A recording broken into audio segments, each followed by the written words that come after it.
j'ai plutôt tendance à dire oui, doublé, 400e but. 400e but, pas ce soir, mais en carrière. 400e but en carrière, non. 55 buts en bleu. À 2 buts. Approche de Giroud. À peut-être dimanche. Pas grand-chose à lui reprocher. Kylian Mbappé, bon, il marque le penalty magnifiquement tiré, une panenka. C'est rare qu'il les tire comme ça d'ailleurs. Il est bien placé sur le deuxième but. C'est pas son plus beau but, le deuxième. C'était sans doute un des plus faciles. Il a essayé de combiner beaucoup avec Cherki d'ailleurs. On sait qu'ils s'entendent bien hors terrain. Ça s'est vu. Et il a eu des mots très élogieux sur Cherki. Donc, il a essayé de le mettre en valeur aussi. Non, Kylian Mbappé, homme du match. Oui, c'est un peu comme la question que je vous ai posée, quoi. Olysée a fait un bon dernier quart d'heure. C'est ça le problème, c'est que cette équipe de France, moi j'ai tendance à la juger sur un quart d'heure. Il a été un peu au niveau des autres, franchement, dans les 75 premières minutes. Mbappé. Donc pas forcément. Non, pas forcément. Pas largement au-dessus de la mêlée, malgré la fiche de stats. Pour qui Mbappé est l'homme du match évident? Moi. Allez-y. Oui, ce que je vous disais tout à l'heure, je suis très exigeant avec tout le monde, et d'autant plus avec ceux qui peuvent aller très très haut. Et quand le capitaine de l'équipe de France réussit un doublé, marque le premier but, parce que mine de rien, il y a quand même une certaine pression à tirer un penalty à 0-0. Il le tire très très bien, il marque un doublé, il fait une passe décisive à Ekitike. Il a voulu faire briller ses partenaires, je le sens bien en jambes, ça va dans le sens C'est un match quelconque quand même. Ben, ça peut pas être un match quelconque quand vous êtes numéro 9 de C'est l'équipe comme de Gauthier, France. vous regardez le marquez score, deux buts. puis après vous faites des analyses. Non, pour un avant-centre. Ce soir. Pour un avant-centre. Excusez-moi d'être un peu positif Non, sur ce plateau. Non, mais... Ah mais j'ai l'impression que l'équipe de France elle a été nulle, Mbappé il a été nul. Ce soir. Mais Gauthier, je dis exactement l'inverse. Je dis exactement l'inverse. L'image de l'équipe de France, sans plus quoi. Quand vous êtes capitaine numéro 1 de l'équipe de France, vous marquez un doublé et une passe décisive. Heureusement que vous n'avez même pas parlé de lui encore. En tout cas, du match, donc ça en tout cas, c'est celui qui est là pour marquer. Parce qu'il prend des frappes, des fois il n'est pas dans la position de le faire, mais il le fait. C'est l'homme qui marque en équipe de France, qui est le buteur. Je l'aime moins quand il vient trop bas chercher. D'accord. À certains moments, il vient trop bas. On l'attend pour faire ses appels en profondeur. Et c'est ce qu'il y a, une fois qu'on a marqué ce but sur penalty, et l'entrée d'Ekitike qui a pris la profondeur, le jeu s'est un peu éclairé. Et pour des passeurs comme Olysée, Cherki, là, ils avaient des appels. Et je trouve que Mbappé, et c'est ce qui fait beaucoup mieux cette année à Madrid, il est dans ses appels profondeur où là, il fait mal. Après, franchement, on attend qu'il marque. Il marque 2 buts. Voilà. Il passe décisive. Pour moi, c'est obligatoirement lui l'homme du match parce que, en plus, médiatiquement, c'est ce qu'on attend et il prend la lumière. C'est normal. Petit, je peux vous faire réagir sur les chiffres qu'on découvre à l'instant. 66 ballons touchés, 7 dans la surface, 41 passes, 9 tirs, 2 buts. Un match de capitaine. Moi, je trouve qu'on a vu ce soir le leader, le patron de cette équipe de France et c'est plus ou moins dans la continuité de ce qu'il propose en équipe de France ces derniers mois. Où oui, il y a des stats, mais il y a des matchs très cohérents. Alors oui, parfois, il a touché un peu le ballon loin de la surface adverse, mais parce que le profil de l'adversaire aussi ce soir l'obligeait un petit peu à faire ça. Il n'y avait pas de profondeur, ou une toute petite profondeur à essayer d'aller chercher. Mais je trouve que ce soir, on a vu un Mbappé au service aussi de l'équipe de France. Et ça, c'est important. Et dès qu'on fait le bilan derrière, on l'a aussi là où on veut le voir, c'est-à-dire buteur et passeur. Il a été en mouvement. En première période, vous l'avez trouvé bon, quoi. Quand il était dur, vous l'avez vu, il était au-dessus des autres. Quoi. Non, mais en tout cas, mais en tout cas, en mouvement. Moi, je l'ai trouvé en mouvement. Il manquerait plus que ce soit un Santon. Je l'ai vu certains matchs où je me disais, j'attendais plus. Là, je l'ai trouvé en mouvement. Il veut la balle. Il a tenté les frappes. 2 ou 3 situations où c'est lui qui déclenche des choses. Après, évidemment que sur la deuxième mi-temps, on le voit plus. C'est ce que je disais, Bertrand, c'est un match sans plus. Enfin, moi, j'ai l'impression qu'on marche sur la tête. Mais non, mais c'est un Mbappé. Bon, il marque 2 buts contre qui met 2 buts et qui fait une passe. Il marque 2 buts, il se trouve que c'est lui qui tire le penalty. C'est Cherki qui tire le penalty, mais il marque pas le but. C'est toujours pareil. Avec Kylian Mbappé, on a envie de le voir dans des grands matchs. Pardon. Mais ce soir, excusez-le de jouer contre l'Ukraine. Non, mais pardon. Si vous considérez que c'est un grand match avec un adversaire au-dessus du lot. Qu'est-ce qu'on fait, Olivier? C'est qui l'homme du match alors? Non mais moi j'aime bien, moi je veux bien, mais pour moi il y a personne dessus. Là c'est pas là, on n'est pas là, vous n'êtes pas chez vous là dans votre salon. C'est deux en même temps, ça va, mais pas 3. Faites comme vous voulez, mais pas ukrainien. Non mais Olivier, à ce moment-là, si vous voulez, Mbappé il joue un match dans l'année, on le sort pour le quart de finale. Je vous dis pas mais qu'il a été parce qu'il faut qu'il marque que dans les grands matchs. On peut le laisser sur le banc toute l'année et on le sort au mois d'avril. On n'a pas dit qu'il était nul. Bah, je sais pas. pas. Il marque 2 buts, c'est du Mbappé. Mais c'est pour ça que c'est d'autant plus dur parce qu'il a tout à perdre sur un match comme ça. Il a tout à perdre, Mbappé, sur un match comme ça. Contre l'Azerbaïdjan. S'il marque pas, vous dites qu'il a été 0. S'il marque un but, vous dites qu'il a été 0. Et là, il marque 2 buts, vous dites un match sans plus. Bon, bah, à ce moment-là, il ferait mieux. Mais par exemple, contre l'Azerbaïdjan, qui est un adversaire plus faible, on se dirige vers un 0-0 à la pause, il marque un but tout seul qui te débloque le match. Et c'est pas un penalty, c'était il y a un mois. Là, il marque un but tout seul. Bon, bah oui, voilà, vous auriez pu penser. La question, il est l'homme du match. Bah oui. Est-ce qu'il peut en marquer 3 ou 4 ? Oui. Voilà. Et on va être meilleur. Oui, aussi. Il y en a un, je vais tester. Mais ce soir, c'est suffisant. S'il est meilleur que vous ou non, c'est Louis Vix, qui a vu le match au stade et parfois. Et Dieu sait si on est excellent. Mais alors là, je veux dire, vous faites pas tous un grand match pour le moment. C'est comme les Bleus, mais ils étaient meilleurs en deuxième. Donc je vous laisse juste la qualif. Je vous laisse un peu de temps. Louis, plus sérieusement, vous étiez au stade et parfois la perception est pas la même.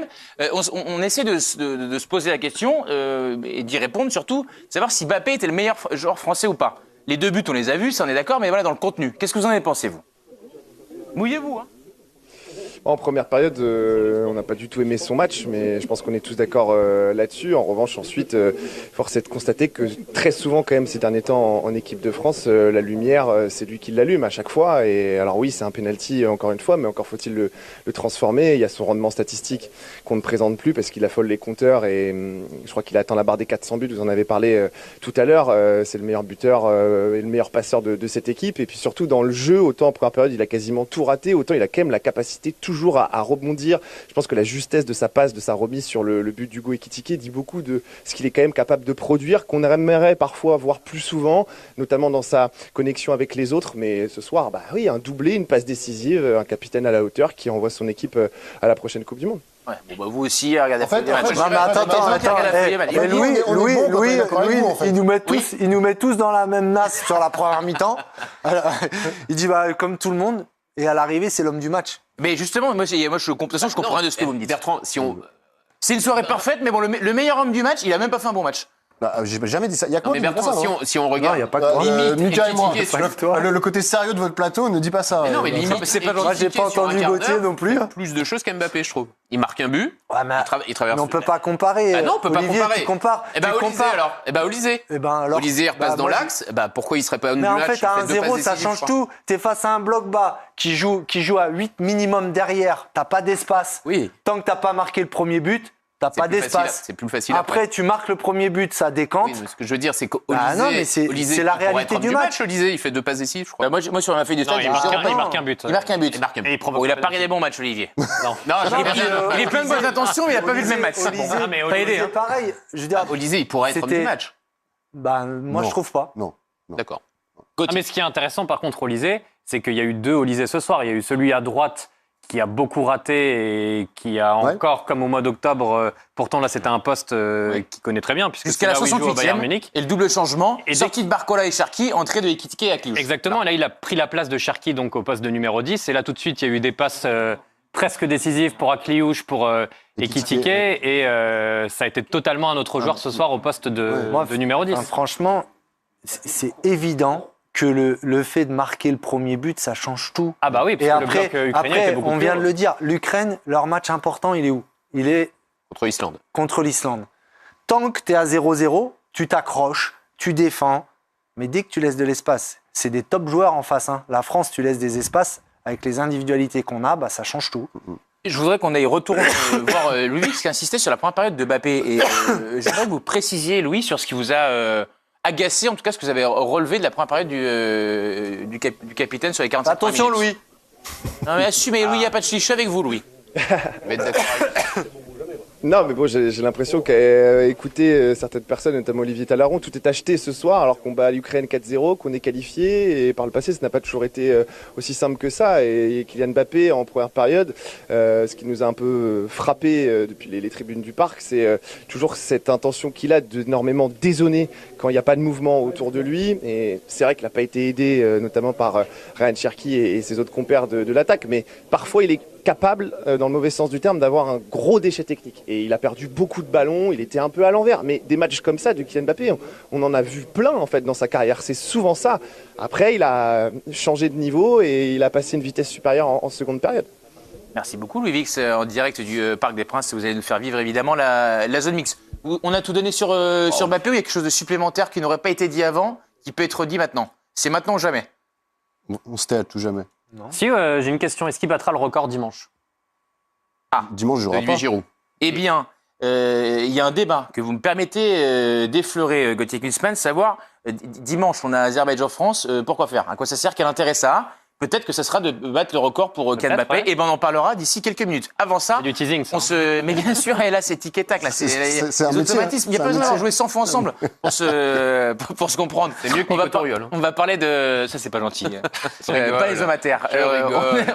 On va parler de Ryan Cherki que vous voyez sur l'écran apparaître. C'était une des curiosités du match. On en a largement parlé dans l'avant-rencontre de la titularisation de Ryan Cherki, 3e sélection pour le joueur de Manchester City. Est-ce qu'il vous a vraiment convaincu ce soir, Cherki? Il n'est pas présent sur la feuille de stats puisque le match se débloque à la suite de sa sortie, même s'il y avait un 0 au moment où il est parti. Mais bon, il a touché énormément de ballons, notamment en première période. Mickaël, je vous vois dodeliner. En fait, avec ce genre de joueur, on attend la passe D, on attend le but, on attend qu'il y ait quelque chose qui change le cours du match. Par contre, dans le fait de combiner, d'essayer, d'être entre les lignes, je l'ai trouvé assez intéressant avec la volonté de faire des choses. Il n'y a pas eu d'éclair.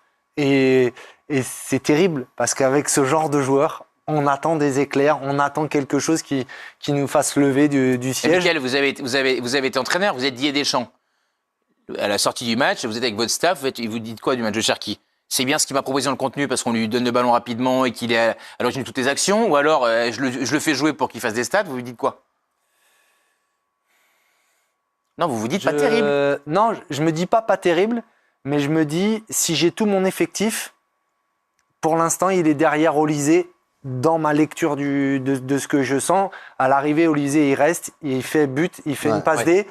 Pour l'instant, Cherki, il est en dessous à l'heure où on se parle. C'est ce qui fait très mal finalement 92 ballons touchés. au match de Cherki, qui est pas déshonorant, mais ce qui fait très mal à sa prestation, c'est que Olysée, quand il est passé en 10, il a été meilleur. Et il a donné, Gauthier en parlait tout à l'heure, 2 ballons de but qui n'ont pas été convertis à Ekitike et à Akliouche. Qu'il est, Juste après, d'ailleurs. Oui, et qu'il est lui-même décisif dans cette séquence-là. Donc, Cherki, vraiment convaincu, non, parce qu'on attend, Mickaël l'a dit, beaucoup de ces joueurs-là, et qu'on est très exigeant avec Cherki parce qu'on connaît son immense potentiel. Mais ça va aussi avec la période du joueur qui revient de blessure, qui n'est pas encore totalement installé comme titulaire indiscutable à City. Et je crois qu'il faut s'armer de patience avec lui parce qu'il a un talent dingue, mais pas encore ce soir. Vraiment non, parce que je trouve que Mickaël l'a très bien dit, mais on attend avec lui à chaque fois l'étincelle, la petite passe décisive qui va changer le match, mais comme avec Kylian Mbappé finalement. Mais ce que je trouve intéressant, c'est qu'il ne faut pas oublier que ce soir, c'était que sa 3e sélection en équipe de France. On l'avait plus vu en équipe de France depuis le mois de juin dernier, où il a d'ailleurs été très bon pour ses débuts en bleu. Et je trouve que pour une première, ou presque, en équipe de France, avec les attentes qu'il y avait ce soir autour de lui, il ne s'est pas caché, il n'a pas surjoué. Et on vient de voir les chiffres quand il est sorti peu avant la 70e minute de jeu. 92 ballons, c'est quand même énorme. C'était le numéro 1 côté français. Et j'ai envie de le revoir. Dimanche, j'aimerais le revoir dans le 11 de départ contre l'Azerbaïdjan. Mais je ne suis pas certain ce soir qu'il ait perdu des points en vue de la Coupe du Monde. Au contraire. Non. Ce qui serait intéressant, c'est de savoir combien il y a eu de passes vers l'avant, notamment parce qu'il y a un gros pourcentage de passes réussies, mais il faudrait savoir quelle passe aussi il a tenté.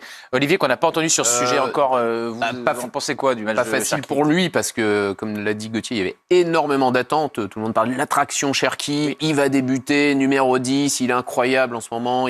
C'est le joueur un peu... Problème, oui. Donc on l'a dit, il sort, Olysée repasse à sa place et est meilleur. Ça, c'est un problème. Et moi, Une fois qu'il y a de l'espace. Une fois qu'il y a de l'espace, mais vous le dites maintenant, vous ne l'aviez pas dit tout à l'heure, mais Si. bon, en tout cas, il y a de l'espace. D'ailleurs, quelque chose qu'on n'a pas dit, mais le penalty vient d'un jeu combiné entre Cherki et Olysée. Cherki, moi j'ai envie de le revoir. Effectivement, le problème c'est que si on se projette un petit peu plus loin, je trouve, comme Paul ou Mickaël l'a dit, il est en dessous d'Olysée à son poste. Et il est peut-être en dessous de Doué, en dessous de Dembélé s'il joue un peu plus axial. Il est en dessous de beaucoup de joueurs. C'est pour ça que je suis pas sûr qu'il n'a pas perdu de points, mais il a pas montré. Il n'a pas peut-être perdu de assez. points, mais j'écoute le plateau, Il en on a n'a peut-être quand même pas gagné beaucoup. Après, on peut pas, Bertrand, on peut pas déconnecter la prestation de Cherki de la prestation d'ensemble. Et moi, je vais vous dire, vous me demandez pas mon avis, mais je vais vous le donner. Bah, Moi, je trouve qu'à la mi-temps, c'est le meilleur Français. Hein. La France bat l'Ukraine 4-0 et s'offre sa place pour la Coupe du Monde 2026. Le contrat est rempli et d'une très belle manière avec des buts signés Kylian Mbappé, Michael Olise et Hugo Ekitike. Ce match, c'est l'histoire de 2 mi-temps. En première, on a senti une équipe d'Ukraine ultra défensive, un bloc bas qui a étouffé la créativité de nos Bleus. Certains joueurs ont semblé en difficulté, comme Mbappé qui a perdu des duels et Cherki qui n'a pas eu l'étincelle qu'on attendait. Le score était muet, mais il faut le dire, c'était le plan de l'Ukraine et il était en place. Mais en deuxième période, tout a basculé. Un penalty Panenka de Kylian Mbappé à la 55e minute, son 400e but en carrière, a tout débloqué. C'est un capitaine qui, même quand il est très bousculé, trouve toujours le moyen d'être décisif. D'ailleurs, est-ce que son doublé le place automatiquement comme l'homme du match, comme on en débattait? On pourrait le penser, mais ce soir, il était surtout le leader qui montre l'exemple. Et parlons de la deuxième vague offensive, l'entrée en jeu d'Ekitike et la réorganisation tactique ont fait exploser l'équipe ukrainienne. Michael Olise, repositionné en numéro 10, a été flamboyant, distillant des passes décisives et se montrant redoutable devant le but. Quant à Cherki, même sans une passe décisive, il a touché 92 ballons, un record, prouvant qu'il ne se cache jamais. Au final, la France valide sa qualification dans la douleur, puis dans l'explosion. La profondeur de banc, la réponse tactique de l'entraîneur et surtout la classe individuelle de Mbappé ont fait la différence. Transition et appel à l'action. Mais la question est maintenant celle-ci. Est-ce que ce 4-0 facile en apparence cache des faiblesses, notamment en première mi-temps? Est-ce que le niveau de concentration était suffisant face à l'Ukraine? L'équipe de France se rend en Azerbaïdjan dimanche et Mbappé est à 2 petits buts du record de Giroud. À votre avis, amis supporters, Mbappé va-t-il battre le record de buteur de l'équipe de France contre l'Azerbaïdjan? Dites-le moi en commentaire. Et n'oubliez pas, ce genre de performance, on veut la décortiquer avec vous. Alors abonnez-vous et rejoignez le débat.